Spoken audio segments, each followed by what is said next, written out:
Analysis Gold Spot. Update 10 Juni tahun 2026. Trend utama. Bearish. Tren D1, H1, dan M5 masih turun.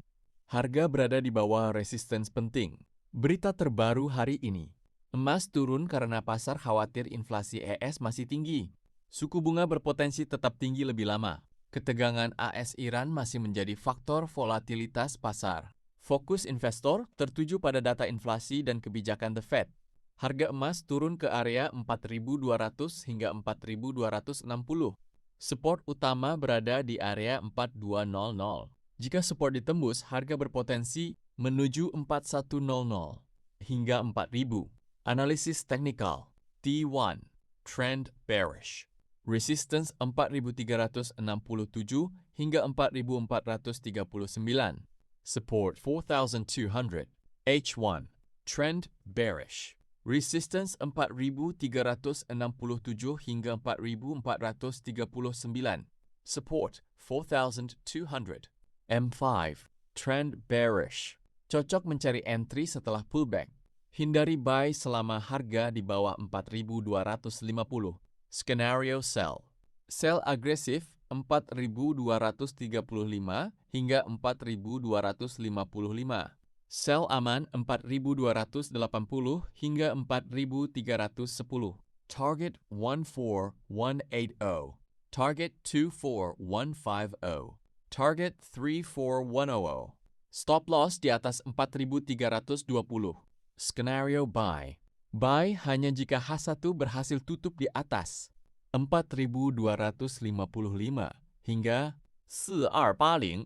Muncul pola bullish reversal. Target buy 4,280. Target buy 4,320. Target buy 4,367. Stop loss di bawah 4.190. Potensi hari ini turun ke 4.180, peluang 70%. Turun ke 4.150, peluang 60%. Turun ke 4.100, peluang 50%. Naik ke 4.280, peluang 35%. Naik ke 4.320, peluang 25%. Naik ke 4.367, peluang 20%. Level penting 4.439 hingga 4.367 resistance kuat. 4.310 hingga 4.280 resistance minor. 4.255 hingga 4.235 resistance terdekat. 4.200 support penting.